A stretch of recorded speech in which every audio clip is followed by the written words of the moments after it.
ಪಂಚಭೂತಗಳಲ್ಲಿ ಭೂತತ್ವಕ್ಕೆ ಇರುವ ಲಿಂಗ ಅಂದ್ರೆ ಅದು ಕಂಚಿಯ ಏಕಾಂಬರೇಶ್ವರ ದೇವಸ್ಥಾನ. ನೋಡಿ ಇಲ್ಲಿ ಕಾಣ್ತಿದೆಯಲ್ಲ, ಇದು ಕಾಮಾಕ್ಷಿ ಅಮ್ಮನವರು ಅಂದ್ರೆ ಪಾರ್ವತಿ ಅಮ್ಮನವರು. ಇಲ್ಲಿ ಲಿಂಗ ಇರೋದು ಸೈಕತ ಲಿಂಗ ಅಂತ. ಈ ಕೂರ್ಮಾವತಾರದಲ್ಲಿದ್ದಾಗ ದೇವರು ಇಲ್ಲಿ ಲಿಂಗವನ್ನ ಪ್ರತಿಷ್ಠಾಪನೆ ಮಾಡಿರೋದು ಅನ್ನೋ ನಂಬಿಕೆ ಇದೆ. ಹಾಗಾಗಿ ಇದನ್ನ ಕಚಬೇಶ್ವರ ಅಂತ ಕೂಡ ಕರೀತಾರೆ. ಕಾಮಾಕ್ಷಿಯಲ್ಲಿ ಕಾ ಅಂದ್ರೆ ಲಕ್ಷ್ಮಿ, ಮಾ ಅಂದ್ರೆ ಸರಸ್ವತಿ, ಅಕ್ಷಿ ಅಂದ್ರೆ ಕಣ್ಣು. ವಾಮನ ಮೂರ್ತಿ ಅಂದ್ರೆ ಚಿಕ್ಕ ಬಾಲಕನಾಗಿ ಇಲ್ಲಿ ದರ್ಶನ ಕೊಡೋದಿಲ್ಲ. ಬಲಿಚಕ್ರವರ್ತಿಯ ಮೇಲೆ ತನ್ನ ಕಾಲ್ಗಳನ್ನ ಇಟ್ಬಿಟ್ಟು ಇನ್ನೊಂದು ಕಾಲ್ನ ಆಕಾಶದತ್ತ ತೋರಿಸ್ತಿರುವ ಬೃಹತ್ ತ್ರಿವಿಕ್ರಮನಾಗಿ ಇಲ್ಲಿ ದರ್ಶನ ಕೊಡೋದು.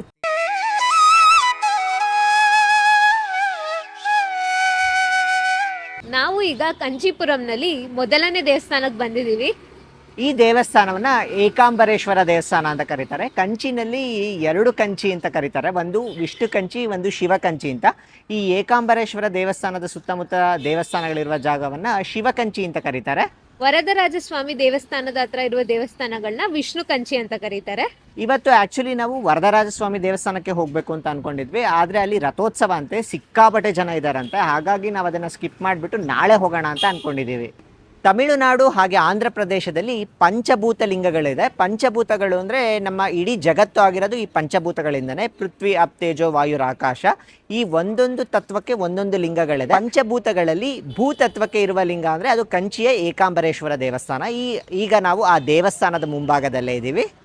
ಅದೇ ರೀತಿ ನಮಗೆ ತಿರುವಣ್ಣಾಮಲೆಯಲ್ಲಿರೋದು ಅಗ್ನಿಲಿಂಗ.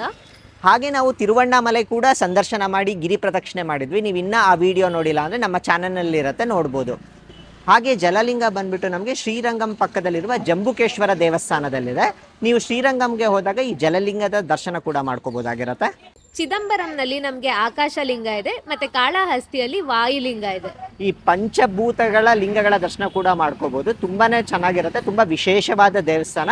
ಈಗ ಬನ್ನಿ ಏಕಾಂಬರೇಶ್ವರ ದೇವಸ್ಥಾನದ ಒಳಗಡೆ ಹೋಗೋಣ ಅಂತ. ದೇವಸ್ಥಾನದ ಒಳಗಡೆ ಹೋಗ್ತಾ ಇದ್ದೀವಿ. ನೋಡಿ ಎಷ್ಟು ಸಖತ್ತಾಗಿದೆ ದೇವಸ್ಥಾನ ಅಂತ. ತುಂಬಾ ದೊಡ್ಡ ದೇವಸ್ಥಾನ ಇದು. ಫುಲ್ಲು ಮಳೆ ಬರ್ತಾ ಇದೆ, ಇಲ್ಲಾಂದರೆ ಬಿಸಿಲಿದ್ರೂ ವಿಪರೀತ ಬಿಸಿಲಿರುತ್ತೆ ಇಲ್ಲಿ. ನೋಡಿ ದೇವಸ್ಥಾನದ ಮುಂಭಾಗದಲ್ಲಿ ಒಂದು ದೊಡ್ಡ ನಂದಿಯ ವಿಗ್ರಹ ಕೂಡ ಇದೆ.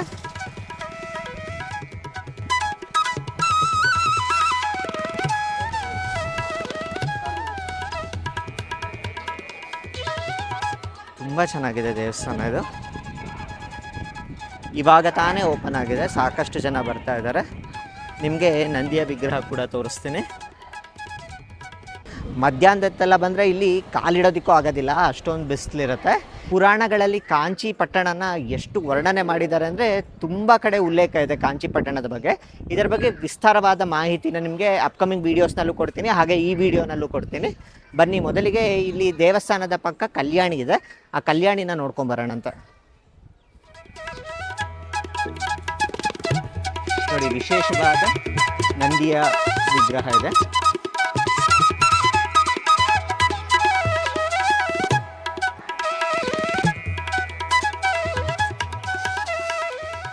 ಹಾಗೆ ನಿಮಗೆ ದೇವಸ್ಥಾನದ ಪಕ್ಕ ಇರುವ ಕಲ್ಯಾಣಿ ಕೂಡ ತೋರಿಸ್ತೇನೆ. ಎಷ್ಟೊಂದು ಪಕ್ಷಿಗಳು ಹಾರ್ತಾ ಇದೆ ನೋಡಿ, ತುಂಬ ಚೆನ್ನಾಗಿದೆ. ತುಂಬ ಹಳೆಯ ದೇವಸ್ಥಾನ ಇದು, ವಿಜಯನಗರ ವಾಸ್ತುಶಿಲ್ಪದಲ್ಲಿರೋದು. ಶ್ರೀಕೃಷ್ಣ ದೇವರಾಯ ಪ್ರಧಾನ ಗೋಪುರವನ್ನು ಕಟ್ಟಿಸಿರೋದಿಲ್ಲಿ. ನೋಡಿ ಮಳೆ ಬರ್ತಾ ಇದೆ, ಮಳೆಯಲ್ಲೇ ನಿಂತ್ಕೊಂಡಿದ್ದೀವಿ. ಹೇಗಿದೆ ದೇವಸ್ಥಾನ?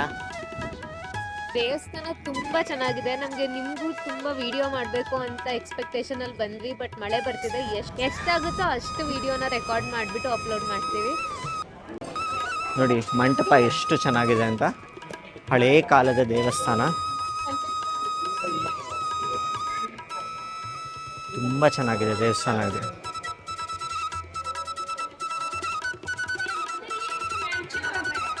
ಎರಡು ಕಣ್ಣು ಸಾಲದು, ಅಷ್ಟು ಅದ್ಭುತವಾಗಿದೆ ಈ ದೇವಸ್ಥಾನ.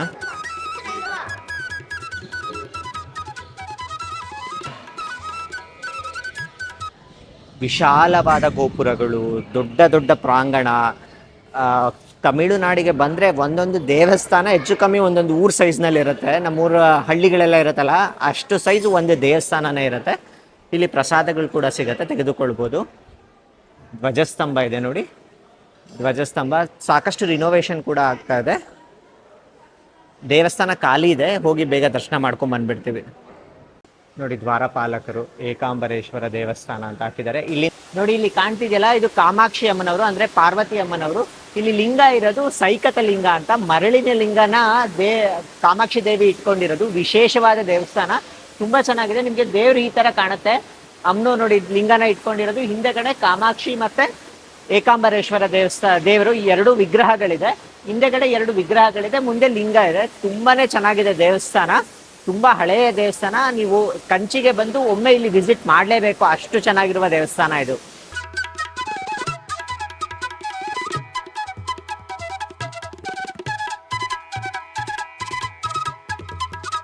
ಈ ದೇವಸ್ಥಾನದಲ್ಲಿ ನಮ್ಗೆ 1000 ಕಂಬಗಳಿದೆ, ಮತ್ತೆ 1000 ಲಿಂಗಗಳನ್ನ ಇಲ್ಲಿ ಪ್ರತಿಷ್ಠಾಪನೆ ಮಾಡಿದ್ದಾರೆ.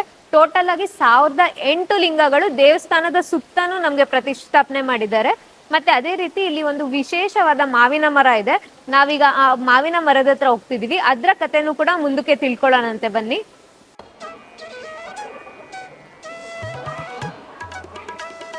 ಕಂಬಗಳು ನೋಡಿ ಒಂದೊಂದು ಎಷ್ಟು ಚೆನ್ನಾಗಿದೆ. ಇಲ್ಲಿ ನಮ್ಗೆ ವಾಹನಗಳಿದಾವೆ.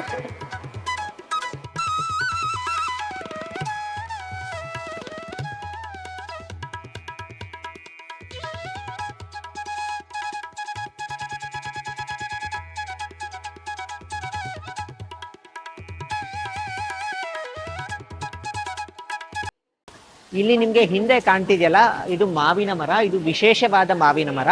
ಈ ಮಾವಿನ ಮರದ ಕೆಳಗಡೆ ಕಾಮಾಕ್ಷಿ ಅಮ್ಮನವರು ತಪಸ್ ಮಾಡಿದ್ದಾರೆ ಅನ್ನೋ ಒಂದು ನಂಬಿಕೆ ಇದೆ.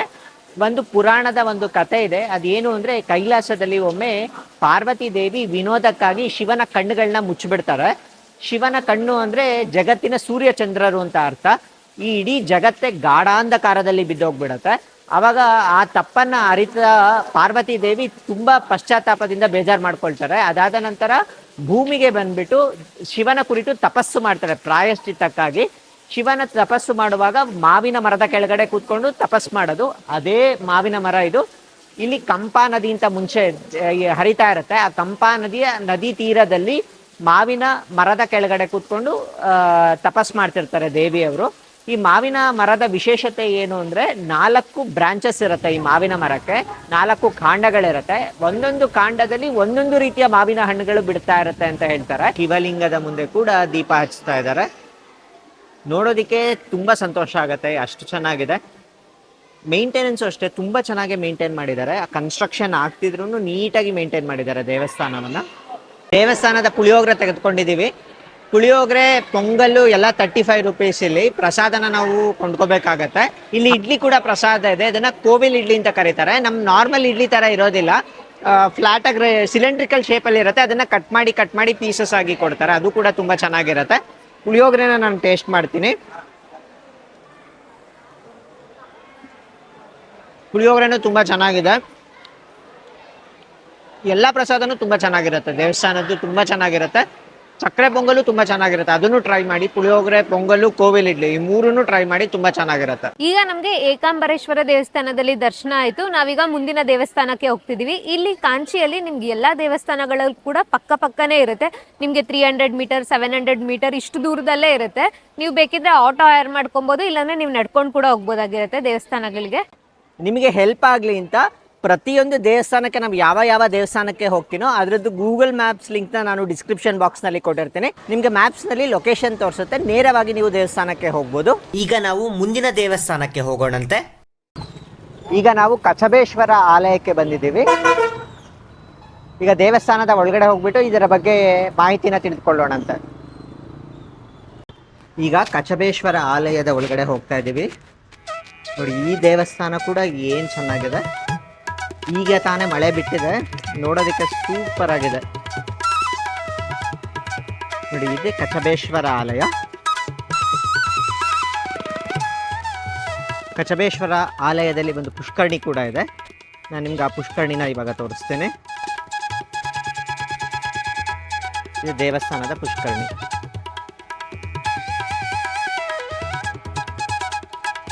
ಎಷ್ಟು ವಿಶಾಲವಾಗಿದೆ ನೋಡಿ ಪ್ರಾಂಗಣ.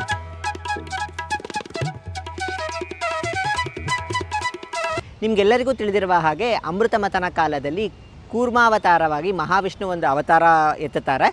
ಮಂದಾರ ಪರ್ವತವನ್ನು ತನ್ನ ಬೆನ್ನ ಮೇಲೆ ಇಟ್ಕೊಂಡು ಅದನ್ನು ಅಮೃತ ಮಥನಕ್ಕೆ ಸಹಕಾರ ಆಗುವಂತೆ ನೋಡ್ಕೊಳ್ತಾರೆ. ಈ ಕೂರ್ಮಾವತಾರದ ಶ್ರೀಮನ್ ನಾರಾಯಣನು ಇಲ್ಲಿ ಒಂದು ಶಿವಲಿಂಗವನ್ನು ಪ್ರತಿಷ್ಠಾಪನೆ ಮಾಡಿದ್ದಾರೆ. ಕಚಬ ಅಂದರೆ ತಮಿಳಿನಲ್ಲಿ ಆಮೆ ಅಂತ ಅರ್ಥ, ಅದಕ್ಕೆ ಆಮೆ ಅವತಾರ, ಕೂರ್ಮಾವತಾರ ಅಂತ ಕರೀತಾರಲ್ಲ, ಆಮೆ ಅವತಾರ ಅಂತ ಅನ್ಕೋಬೋದು. ಈ ಕೂರ್ಮಾವತಾರದಲ್ಲಿದ್ದಾಗ ದೇವರು ಇಲ್ಲಿ ಲಿಂಗವನ್ನು ಪ್ರತಿಷ್ಠಾಪನೆ ಮಾಡಿರೋದು ಅನ್ನೋ ನಂಬಿಕೆ ಇದೆ. ಹಾಗಾಗಿ ಇದನ್ನು ಕಚಬೇಶ್ವರ ಅಂತ ಕೂಡ ಕರೀತಾರೆ. ಕಾರ್ತಿಕ ಮಾಸದಲ್ಲಿ ಈ ದೇವಸ್ಥಾನಕ್ಕೆ ಸಾವಿರಾರು ಭಕ್ತಾದಿಗಳು ಬರ್ತಾರೆ. ಈ ಕಲ್ಯಾಣಿಗೆ ಇನ್ನೊಂದು ವಿಶೇಷತೆ ಇದೆ, ಅದೇನೆಂದರೆ ಇಲ್ಲಿ ಪುಣ್ಯ ಸ್ನಾನ ಮಾಡಿದ್ರೆ ರೋಗಗಳಿದ್ರೆ ನಿವಾರಣೆ ಆಗುತ್ತೆ. ನೋಡಿ, ದೇವಸ್ಥಾನದ ಮುಂಭಾಗದಲ್ಲಿ ವಿನಾಯಕನ ದೇವಸ್ಥಾನ ಇದೆ. ಅದನ್ನು ದರ್ಶನ ಮಾಡಿಕೊಂಡು ಮುಂದೆ ಈಶ್ವರನ ದರ್ಶನ ಮಾಡ್ಕೊಳ್ಳೋದಕ್ಕೆ ಹೋಗಬೇಕು. ನೋಡಿ, ಪ್ರತಿಯೊಂದು ದೇವಸ್ಥಾನವೂ ಇಷ್ಟು ವಿಶಾಲವಾಗಿರುತ್ತೆ. ಯಾವ ದೇವಸ್ಥಾನ ನೋಡಿ ಇಷ್ಟು ವಿಶಾಲವಾಗಿರುತ್ತೆ. ನೋಡಿ, ಇಲ್ಲಿ ಕೂರ್ಮ ರೂಪಿಯಾದ ಮಹಾವಿಷ್ಣು ಶಿವಲಿಂಗನ ಪ್ರತಿಷ್ಠಾಪನೆ ಮಾಡಿರೋದು. ಅದಕ್ಕೆ ಇದನ್ನು ಕಚಬೇಶ್ವರ ಅಂತ ಕರೀತಾರೆ. ನಿಮ್ಗೆ ಆಲ್ರೆಡಿ ಕತೆ ಹೇಳಿದ್ನಲ್ಲ, ಅದನ್ನು ಇಲ್ಲಿ ತೋರಿಸಿದ್ದಾರೆ. ಇಲ್ಲಿ ತನಕ ಮಾತ್ರ ನಮಗೆ ಕ್ಯಾಮ್ರಾ ಅಲೋ ಇರುತ್ತೆ, ಮುಂದೆ ಅಲೋ ಇರೋದಿಲ್ಲ. ನೋಡಿ, ಇಲ್ಲೂ ಕೂಡ ಹಾಕಿದ್ದಾರೆ. ವಿಷ್ಣು ಮಹಾಲಕ್ಷ್ಮಿ ಇದ್ದಾರೆ ನೋಡಿ, ಶಿವಲಿಂಗನ ಪ್ರತಿಷ್ಠಾಪನೆ ಮಾಡ್ತಿರೋದು. ನೋಡಿ, ಎಷ್ಟು ಅದ್ಭುತವಾಗಿದೆ ಒಳಗಡೆ ದೇವಸ್ಥಾನ. ಈ ಥರ 3 ಬಾಗಿಲಿದೆ. ಒಳಗಡೆ ಹೋದರೆ ದೇವರ ದರ್ಶನ ಮಾಡ್ಕೋಬೋದು. ತುಂಬ ಚೆನ್ನಾಗಿದೆ ಕೆತ್ತನೆ ಎಲ್ಲ. ದೇವಸ್ಥಾನದ ಮುಂಭಾಗದಲ್ಲಿ ಬಸವಣ್ಣ ಕಾಣಿಸ್ತಾ ಇದ್ದಾರೆ. ಈಗ ನಾವು ದೇವರ ದರ್ಶನ ಮಾಡ್ಕೊಂಡ್ಬಂದ್ವಿ. ಇಲ್ಲಿ ಶಿವಲಿಂಗ ಹೇಗಿತ್ತು ಅಂದರೆ ಏಕಾಂಬರೇಶ್ವರ ದೇವಸ್ಥಾನದಲ್ಲಿ ಹೇಗಿತ್ತು ಅದೇ ರೀತಿ ಇಲ್ಲೂ ಇದೆ ಶಿವಲಿಂಗ ಹಿಂದೆಗಡೆ ಈಶ್ವರ ಮತ್ತು ಪಾರ್ವತಿ ಅಮ್ಮನವರು ಕೂತಿರ್ತಾರೆ. ತುಂಬಾ ಚೆನ್ನಾಗಿದೆ ಈ ದೇವಸ್ಥಾನ ಕೂಡ. ಈಗ ಕಚಬೇಶ್ವರ ದೇವಸ್ಥಾನವನ್ನು ನೋಡಿಕೊಂಡು ಮುಂದಿನ ದೇವಸ್ಥಾನಕ್ಕೆ ಬಂದಿದ್ದೀವಿ. ನೋಡಿ, ನಾವಿವಾಗ ಕಂಚಿ ಕಾಮಾಕ್ಷಿಯ ದೇವಸ್ಥಾನದ ರಾಜಗೋಪುರದ ಹತ್ರ ಇದ್ದೀವಿ. ಎಲ್ಲ ದ್ರಾವಿಡ ಶೈಲಿನಲ್ಲೇ ಇರುತ್ತೆ, ತಮಿಳ್ನಾಡಿನಲ್ಲಿ ಆಲ್ಮೋಸ್ಟ್. ಇದು ನೋಡಿ, ಕಂಚಿ ಕಾಮಾಕ್ಷಿ ಅಂಬಾಳ್ ದೇವಸ್ಥಾನಂ ಅಂತ ಹಾಕಿದ್ದಾರೆ. ಇದು ಸೌತ್ ಗೋಪುರಂ. ಒಳಗಡೆ ನಿಮಗೆ 4 ದಿಕ್ಕಿನಲ್ಲಿ 4 ವಿವಿಧ ಗೋಪುರಗಳಿರುತ್ತೆ, ತೋರಿಸ್ತೇನೆ. ನಾವು ಈಗ ವಿಶ್ವವಿಖ್ಯಾತ ಸುಪ್ರಸಿದ್ಧವಾದ ಕಂಚಿ ಕಾಮಾಕ್ಷಿ ಅಮ್ಮನವರ ದೇವಸ್ಥಾನದ ಮುಂದೆ ಇದ್ದೀವಿ. ನೋಡಿ, ಇವಾಗ ದೇವಸ್ಥಾನದ ಒಳಗಡೆ ಬಂದಿದ್ದೀವಿ. ಕಾಮಾಕ್ಷಿ ಅಮ್ಮನವರ ದೇವಸ್ಥಾನ ಏನು ಪೀಸ್ಫುಲ್ ಆಗಿದೆ ನೋಡಿ. ಬಂಗಾರದ ಗೋಪುರ ಕೂಡ ಕಾಣಿಸ್ತಾ ಇದೆ ನೋಡಿ ನಿಮಗೆ. ಸಾಯಂ ಸಂಧ್ಯಾ ಬಂದಿದ್ದೀವಿ. ಎಷ್ಟು ಅದ್ಭುತವಾಗಿದೆ ನೋಡಿ ದೇವಸ್ಥಾನ. ನೋಡಿ, ದೇವಸ್ಥಾನದ ಪುಷ್ಕರಣಿ ಇದು. ಎಂಥ ಒಳ್ಳೆ ಲೊಕೇಶನ್ನು ನೋಡಿ. ಎಷ್ಟು ಗೋಪುರಗಳಿದೆ. ಇದು ರಾಜಗೋಪುರಗಳಲ್ಲ, ಕೆಳಗಡೆ ಮತ್ತೆ ಇನ್ನೊಂದು ಒಳಗಡೆ ಪ್ರಾಂಗಣದ ಗೋಪುರಗಳು.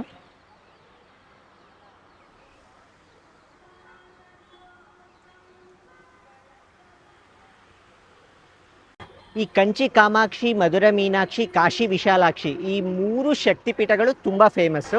ನಿಮ್ಗೆಲ್ಲರಿಗೂ ತಿಳಿದಿರುವ ಹಾಗೆ ನಮ್ಮ ಭಾರತ, ಅಖಂಡ ಭಾರತದಲ್ಲಿ 51 ಶಕ್ತಿಪೀಠಗಳಿದೆ. ಅದರಲ್ಲಿ ನಮಗೆ ಮಹಾಶಕ್ತಿಪೀಠಗಳು ಬರುತ್ತೆ, 18 ಶಕ್ತಿಪೀಠಗಳು.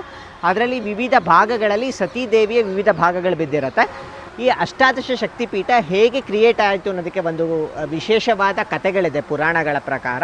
ಹಿಂದೆ ದಕ್ಷ ಯಜ್ಞದಲ್ಲಿ ಸತೀದೇವಿಯು ಪ್ರಾಣಾರ್ಪಣೆ ಮಾಡ್ಕೊತಾರೆ ದಕ್ಷನ ಅವಮಾನದ ಕಾರಣದಿಂದಾಗಿ. ಆ ಸಮಯದಲ್ಲಿ ಸತೀದೇವಿ ಪ್ರಾಣ ಬಿಟ್ಟ ನಂತರ ಅವಳ ದೇಹವನ್ನು ಶಿವನು ತೆಗೆದುಕೊಂಡು ಹೋಗ್ತಿರ್ತಾನೆ. ಆಗ ಶ್ರೀ ಮಹಾವಿಷ್ಣುವು ಸತೀದೇವಿಯ ದೇಹವನ್ನ ತನ್ನ ಸುದರ್ಶನ ಚಕ್ರಗಳಿಂದ ವಿವಿಧ ಭಾಗಗಳನ್ನಾಗಿ ಮಾಡಿಬಿಟ್ಟು ವಿವಿಧ ಪ್ರದೇಶದಲ್ಲಿ ಬೀಳುವ ಹಾಗೆ ಮಾಡ್ತಾನೆ. ಅದರಲ್ಲಿ ಕಂಚಿ ದೇವಸ್ಥಾನದಲ್ಲಿ ಕೂಡ ಒಂದು ಭಾಗ ಬಿದ್ದಿರತ್ತೆ. ಸತೀದೇವಿಯ ನಾಭಿ ಬಿದ್ದ ಜಾಗ ಈ ಕಂಚಿ. ಹಾಗಾಗಿ ಇದು ಕೂಡ ಒಂದು ಶಕ್ತಿಪೀಠವಾಗಿರತ್ತೆ. ತುಂಬ ವಿಶೇಷವಾದ ದೇವಸ್ಥಾನ. ದೇವಿ ಕಾಮಾಕ್ಷಿ ನೆಲೆಸಿರ್ತಾಳೆ. ಈ ಕಾಮಾಕ್ಷಿ ದೇವಿ ಕೂಡ ತುಂಬ ವಿಶೇಷವಾಗಿರ್ತಾರೆ. ದೇವ್ರು ನೋಡೋದಕ್ಕೆ 2 ಕಣ್ಗಳು ಸಾಲದು, ಅಷ್ಟು ಚೆನ್ನಾಗಿರ್ತಾರೆ ದೇವರು. ಅದೇ ರೀತಿ ಅಲಂಕಾರ ಕೂಡ ತುಂಬಾ ಅದ್ಭುತವಾಗಿ ಮಾಡಿರ್ತಾರೆ. ಹಿಂದೆ ಈ ದೇವಿ ತುಂಬ ಉಗ್ರತೆಯಿಂದ ಕೂಡಿರ್ತಾಳೆ. ಈ ದೇವಿ ಉಗ್ರತೆಯಿಂದ ಎಷ್ಟು ಕೂಡಿರ್ತಾಳೆ ಅಂದರೆ ಇಲ್ಲಿ ಬರುವ ಪ್ರಾಣಿಗಳನ್ನ ಹಾಗೆ ಮನುಷ್ಯರನ್ನ ಬಲಿ ತೆಗೆದುಕೊಳ್ತಾ ಇರ್ತಾಳೆ. ಒಮ್ಮೆ ಈ ಭಾಗಕ್ಕೆ ಬಂದ ಶಂಕರಾಚಾರ್ಯರಿಗೆ ದರ್ಶನ ಕೊಟ್ಬಿಟ್ಟು ಶಂಕರಾಚಾರ್ಯರು ದೇವಿನ ಶಾಂತವಾಗೋದಕ್ಕೆ ಕೇಳ್ಕೊತಾರೆ. ಹಾಗೆ ಇಲ್ಲಿ ಒಂದು ವಿಶೇಷವಾದ ಶ್ರೀಚಕ್ರದ ಸ್ಥಾಪನೆ ಕೂಡ ಆಗುತ್ತೆ. ಅಂದಿನಿಂದ ಇಂದಿನ ತನಕ ಈ ಶ್ರೀಚಕ್ರಕ್ಕೆ ಪ್ರತಿನಿತ್ಯ ಅರ್ಚನೆಗಳು ಹಾಗೆ ಅಭಿಷೇಕಗಳು ನೆರವೇರ್ತಾನೆ ಇರುತ್ತೆ. ತುಂಬ ವಿಶೇಷವಾದ ಸ್ಥಳ. ತುಂಬಾ ಪವರ್ಫುಲ್ ದೇವಸ್ಥಾನ ಅಂತಲೂ ಹೇಳ್ಬೋದು. ಹಾಗಾಗಿ ಇನ್ನೇನು ಕಂಚಿಗೆ ಬಂದರೆ ಗ್ಯಾರಂಟಿ ಈ ದೇವಸ್ಥಾನಕ್ಕೆ ಬಂದೇ ಬರ್ತೀರಾ. ಒಮ್ಮೆನಾದರೂ ನೀವು ಕಂಚಿಗೆ ಬರಲೇಬೇಕು, ಈ ದೇವಸ್ಥಾನವನ್ನು ನೋಡಬೇಕು. ಅಷ್ಟು ಅದ್ಭುತವಾದ ದೇವಸ್ಥಾನ ಇದು. ಕಾಮಾಕ್ಷಿಯಲ್ಲಿ ಕಾ ಅಂದ್ರೆ ಲಕ್ಷ್ಮಿ, ಮಾ ಅಂದ್ರೆ ಸರಸ್ವತಿ, ಅಕ್ಷಿ ಅಂದ್ರೆ ಕಣ್ಣುಗಳು ಅಂತ. ಇಲ್ಲಿನ ಅಮ್ಮನವರು ತ್ರಿಶಕ್ತಿ ಸ್ವರೂಪ. ಈ ದೇವಸ್ಥಾನ ತುಂಬಾನೇ ಪವರ್ಫುಲ್ ಆಗಿರುತ್ತೆ.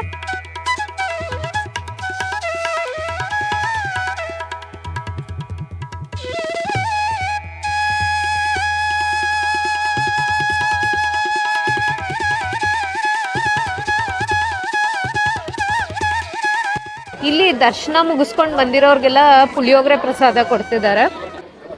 ಈಗ ದೇವಸ್ಥಾನದ ಮುಂಭಾಗದ ಹತ್ರ ಬರ್ತಾ ಇದ್ದೀವಿ. ಪ್ರಸಾದ ಕೊಡ್ತಾ ಇದ್ದಾರೆ. ಈಗ ದೇವಸ್ಥಾನದ ಮುಂಭಾಗ ಎಷ್ಟೊಂದು ಜನ ಇದ್ದಾರೆ ನೋಡಿ. ತುಂಬ ಜನ ದರ್ಶನಕ್ಕಾಗಿ ವೇಟ್ ಮಾಡ್ತಾ ಇದ್ದಾರೆ. ಸಾಕಷ್ಟು ರಶ್ ಇದೆ ಅಂತ ಹೇಳ್ಬೋದು ಇವತ್ತು. ಈಗ ದೇವಸ್ಥಾನದ ಧ್ವಜಸ್ತಂಭದ ಹತ್ರ ಇದ್ದೀವಿ ನೋಡಿ. ದೇವಸ್ಥಾನದ ಮುಂದೆ ಇರುವ ಧ್ವಜಸ್ತಂಭ, ಹಾಗೆ ಅಮ್ಮನವರ ವಾಹನ ಸಿಂಹ ವಾಹನ. ಈ ಸಿಂಹ ವಾಹನವನ್ನು ನೋಡ್ಬೋದು. ಇದು ಧ್ವಜಸ್ತಂಭ.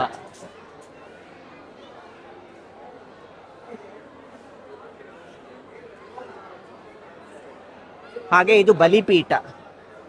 ತುಂಬ ಜನನೇ ಇದ್ದಾರೆ ದೇವಸ್ಥಾನದಲ್ಲಿ ನೋಡಿ. ಇದೆಲ್ಲ ಕ್ಯೂ ಲೈನ್ಸ್. ಇದು ದರ್ಶನಕ್ಕೆ ಎಲ್ಲ ಹೋಗ್ತಾ ಇದ್ದಾರೆ ನೋಡಿ. ಇಲ್ಲೂ ಕೂಡ ಎಷ್ಟು ವಿಶಾಲವಾಗಿದೆ ಪ್ರಾಂಗಣ. ಕಂಚಿ ಕಾಮಾಕ್ಷಿ ಅಮ್ಮನವರ ಉತ್ಸವ ಮೂರ್ತಿಯ ಫೋಟೋ ಹಾಕಿದ್ದಾರೆ ನೋಡಿ. ಇಲ್ಲಿ ಎಷ್ಟು ಚೆನ್ನಾಗಿದೆ ಉತ್ಸವ ಮೂರ್ತಿ. ಮಳೆ ಬಿದ್ದಿರೋದಕ್ಕೆ ತುಂಬಾ ತಣ್ಣಗಿದೆ, ಇಲ್ಲಾಂದರೆ ವಿಪರೀತ ಬಿಸಿಲಿರುತ್ತೆ ಇಲ್ಲಿ. ತುಂಬ ಚೆನ್ನಾಗಿದೆ ದೇವಸ್ಥಾನದ ವೈಬ್ಸು. ಅಮ್ಮನವ್ರ ದರ್ಶನ ಮಾಡ್ಕೊಳ್ಳಿ. ಕಮಲದ ಹೂವಿನ ಮೇಲೆ ನಿಂತಿರೋದು. ಈಗ ಕಾಮಾಕ್ಷಿ ಅಮ್ಮನವರ ದರ್ಶನ ಆಯಿತು. ಈಗ ಮುಂದಿನ ವಿಶೇಷವಾದ ದೇವಸ್ಥಾನಕ್ಕೆ ಹೋಗ್ತಾ ಇದ್ದೀವಿ. ಇದು ಕಾಮಾಕ್ಷಿ ಅಮ್ಮನವರ ದೇವಸ್ಥಾನಕ್ಕೆ ತುಂಬ ಸಮೀಪವಾಗಿರುತ್ತೆ. ಬನ್ನಿ ಈಗ ಹೋಗೋಣಂತೆ. ಇವಾಗ ನಾವು ಒಂದು ವಿಶೇಷವಾದ ದೇವಸ್ಥಾನಕ್ಕೆ ಬಂದಿದ್ದೀವಿ ಕಾಂಚೀಪುರಂನಲ್ಲಿ. ನೀವು ಸಾಧಾರಣವಾಗಿ ದಶಾವತಾರಗಳಲ್ಲಿ ರಾಮಾವತಾರ ನೋಡಿರ್ತೀರಾ, ಕೃಷ್ಣಾವತಾರ ನೋಡಿರ್ತೀರಾ. ಹಾಗೆ ಕೆಲವೊಂದು ಬುದ್ಧನಿಗೆ ಕೂಡ ದೇವಸ್ಥಾನಗಳಿದೆ.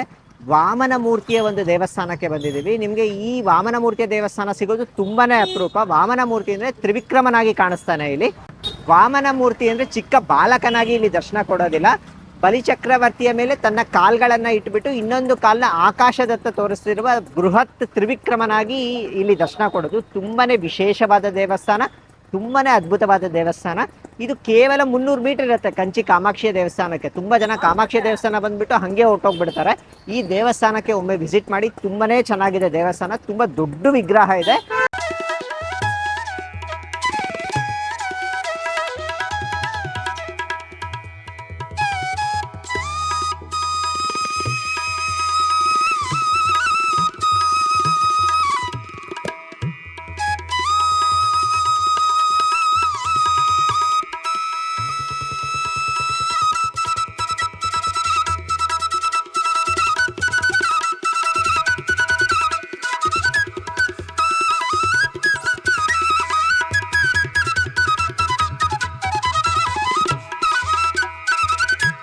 ದೇವಸ್ಥಾನದ ಒಳಗಡೆ ಬಂದಿದ್ದೀವಿ. ಎಷ್ಟು ವಿಶಾಲವಾಗಿದೆ ದೇವಸ್ಥಾನ. ಮೂರ್ತಿ ಹೀಗಿರುತ್ತೆ, ಒಂದು ಕಾಲು ಕೆಳಗಡೆ, ಇನ್ನೊಂದು ಕಾಲು ಮೇಲೆ.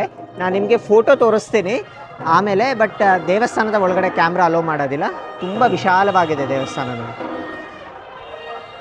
ಇಲ್ಲಿರುವ ದೇವರ ಮೂರ್ತಿ ತುಂಬಾನೇ ವಿಶೇಷ ಮತ್ತೆ ಅಪರೂಪ ಕೂಡ. ಏಕೆ ಅಂದ್ರೆ ಈ ಮೂರ್ತಿಯ ಎತ್ತರ ಬಂದ್ಬಿಟ್ಟು 32 ಅಡಿ ಎತ್ತರದಲ್ಲಿರುತ್ತೆ ಮತ್ತೆ 20 ಅಡಿ ಅಗಲವಾಗಿರುತ್ತೆ. ಶ್ರೀ ವೈಷ್ಣವರ 108 ದಿವ್ಯ ದೇಶಗಳಲ್ಲಿ ಈ ದೇವಸ್ಥಾನ ಕೂಡ ಒಂದಾಗಿದೆ. ನಾವು ವಾಮನ ಅವತಾರ ಅಥವಾ ತ್ರಿವಿಕ್ರಮ ಅವತಾರ ಅಂತ ಕರಿತೀವಿ. ಆದರೆ ಈ ತಮಿಳಿನವರು ಏನು ಹೇಳ್ತಾ ಕರೀತಾರೆ ಅಂದರೆ ಉಳಗಲಂದರ್ ಪೆರುಮಾಳ್ ಅಂತ ಕರೀತಾರೆ. ಈ ದೇವಸ್ಥಾನದ ಮೂಲ ಸ್ಥಾನ ಬಂದ್ಬಿಟ್ಟು ತಿರುಕ್ಕೋವಿಲೂರು ಅಂತ ಇದೆ.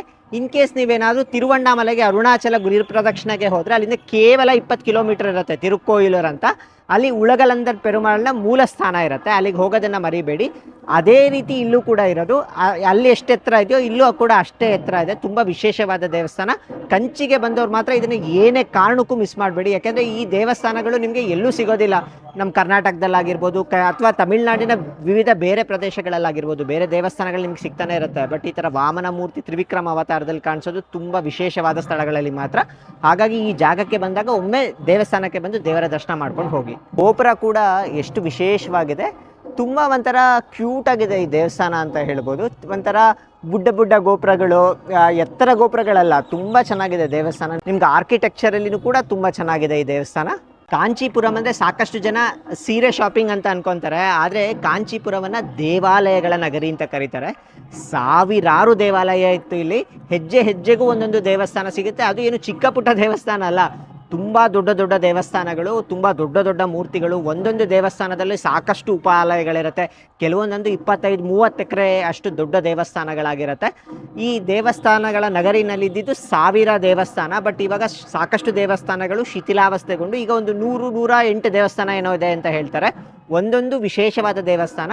ಬಟ್ ನಾವು ಇದರಲ್ಲಿ ಮೇನ್ ಯಾವುದು ದೇವಸ್ಥಾನಗಳು ಕವರ್ ಮಾಡೋಕ್ಕಾಗುತ್ತೋ ಅಷ್ಟು ದೇವಸ್ಥಾನಗಳನ್ನ ನಿಮಗೆ ತೋರಿಸುವ ಪ್ರಯತ್ನ ಮಾಡ್ತೀವಿ. ದೇವರ ದರ್ಶನ ಆಯಿತು, ಪ್ರಸಾದ ಕೊಟ್ಟಿದ್ದಾರೆ, ಕಡಲೆಕಾಳು ಮತ್ತು ದೋಸೆ ಕೊಟ್ಟಿದ್ದಾರೆ.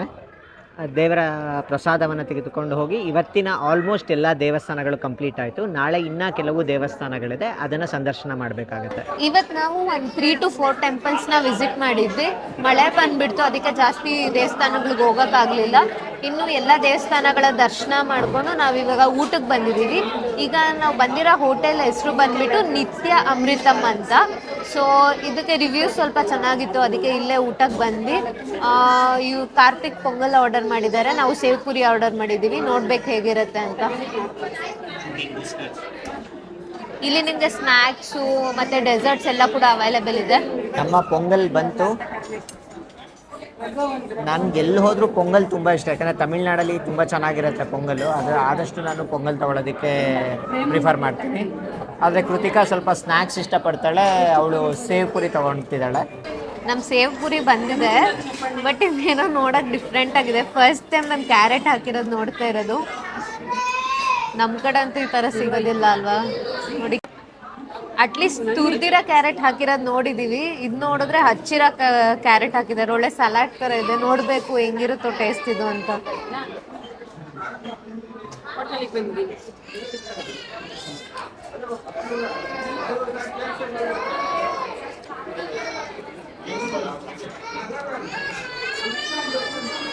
Taste wise it's actually good. ಊಟ ಆದಮೇಲೆ ಇಲ್ಲಿ ಪುಡ್ಡಿಂಗ್ ತುಂಬ ಫೇಮಸ್ ಅಂತ ಅಂದರು. ಬೈ 1 get 1 ಫ್ರೀ ಬೇರೆ ಆಫರ್ ಇದೆ, ತುಂಬ ಚೆನ್ನಾಗಿರುತ್ತೆ, ಟ್ರೈ ಮಾಡಿ ಅಂತ ಹೇಳಿದ್ರು. ಅದಕ್ಕೆ ಇದನ್ನು ಟ್ರೈ ಮಾಡೋಣ ಅಂತ ಅಂದ್ಕೊಂಡಿದ್ದೀವಿ. ನೋಡಿ, ನಿತ್ಯ ಅಮೃತಮ್ ಅಂತ ಇವ್ರದ್ದೇ ಇದು ಪುಡ್ಡಿಂಗ್ ಇದೆ. ಟೆಂಡರ್ ಕೊಕೊನಟ್ ಪುಡ್ಡಿಂಗ್ ಅಂತ, ಮೇಲೆಲ್ಲ ಪಿಸ್ತಾ ಕ್ಯಾಶ್ಯೂ ಎಲ್ಲ ಹಾಕಿದ್ದಾರೆ, ಬಾದಾಮು.